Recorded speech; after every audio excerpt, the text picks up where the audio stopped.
Sam Howell recently got traded to the Seahawks. So who is this guy?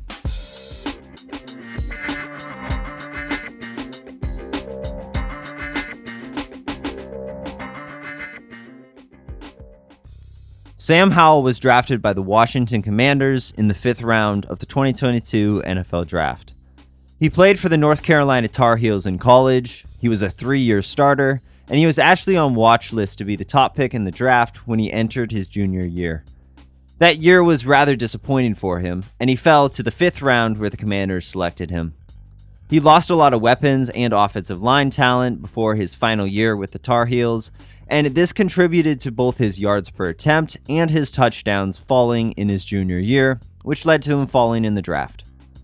Howell finally got a stab at starting in the NFL in his second year when he entered the 2023 season as the Washington Commanders starter, and he was super polarizing.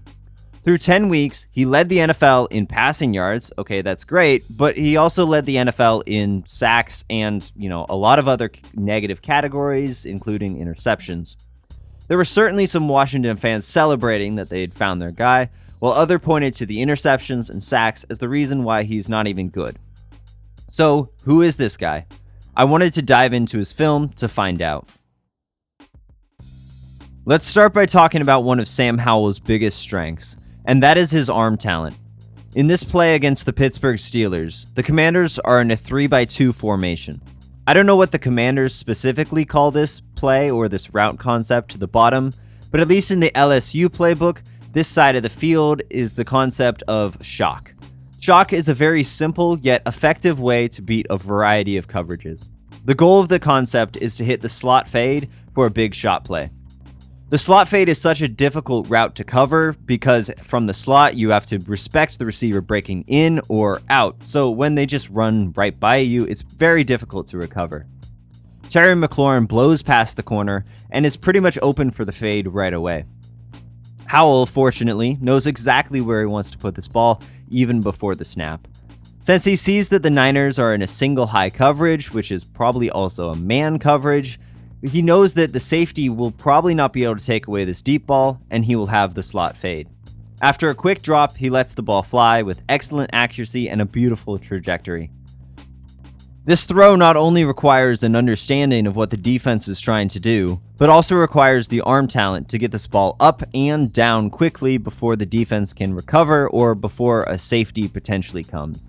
Since there is no way that Howell could have thrown this ball any better, I think that this shows that he is plus arm talent and accuracy as an NFL quarterback.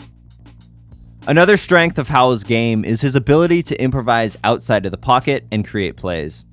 I'm sure that you remember this, but let's be honest, this play was really impressive. Here, against our Seahawks, Howell escapes the blitz from Jamal Adams and is able to exit the pocket. This is an excellent job to just avoid the negative play, but Howell also turns this into a highlight. He draws the coverage towards him to make sure that they commit and then hits the running back right behind him, showcasing his vision. Howell's creativity and play extension created this opportunity, and as you can see in these other clips, he's really experienced and good at making these plays outside of the pocket. Before we jump into the weaknesses of Howell's game, I want to illustrate a point that he was playing in an utterly inept offense. So if you're going to be the quarterback on this play, just let me know what you would do. Here the Niners are in a cover one man look with a 6-man pressure, and as the quarterback you have the running back adding to protection, so you have 6 trying to block it up against 6 rushers. As for the routes that you are running, all 4 of your wide receivers are running the same exact route, a 10-yard hitch route. So let me pause this at the top and let me know where you're going with the ball. Yeah, this is terrible offense. The correct answer here is just to throw the ball away because this play was dead on arrival against man coverage. Like, the job of the offensive coordinator, in my opinion, is to give quarterback answers to a bunch of different defenses that he might see, but here that's just not what is happening. There's nowhere to put this ball, so he nearly throws a pick, and I can't really tell you that I blame him. Like, he tries to fit it in, and, he fails. But this type of quick game concept is not really going to be a big part of any good NFL offense, and Like, this is one of the reasons why Howell had the most attempts in the NFL. This is just a pathetic offensive scheme, and I can really only compare it to like what Pittsburgh fans have been going through with like Matt Canada over the past few years. So as we can see, like, his struggles were very evident, but I don't know if you can totally make him, the sole guy that you blame, because this scheme was really bad. But Howell does have some weaknesses.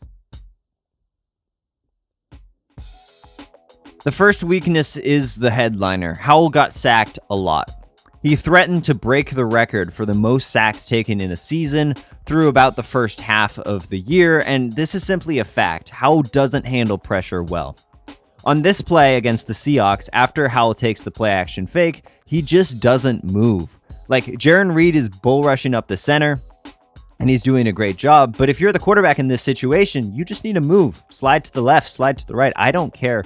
But what you can't do is you can't just stay there, not be able to step into your throw, and take a hit. But that's exactly what he does.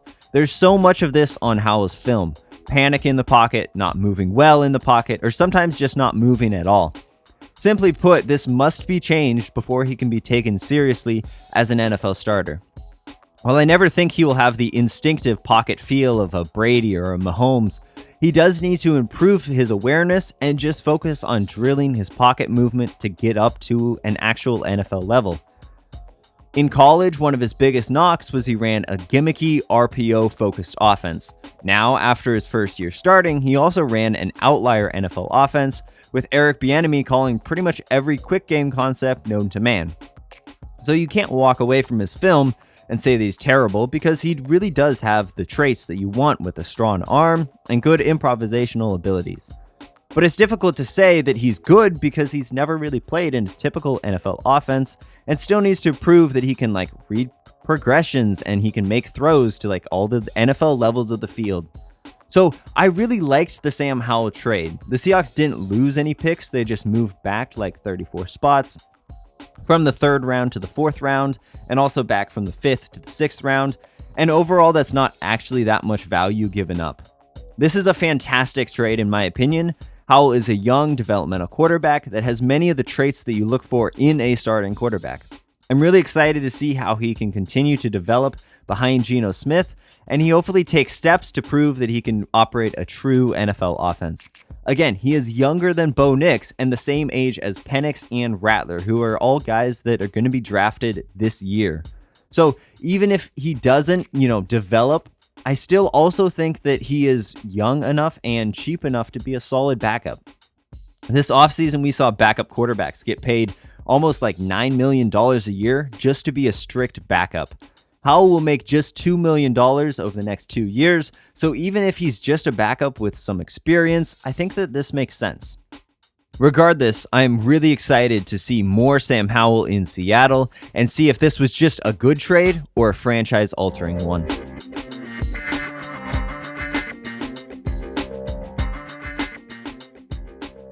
Thanks so much for watching. I've really loved watching Howell's film, and I'm really excited to see how he continues to develop in Seattle. I will be getting to the film of all of the Seahawks' most recent signings, but please let me know who you want a breakdown of first in the comments. Please like and subscribe, as that brings more Hawks fans to the channel, and I will see you next time.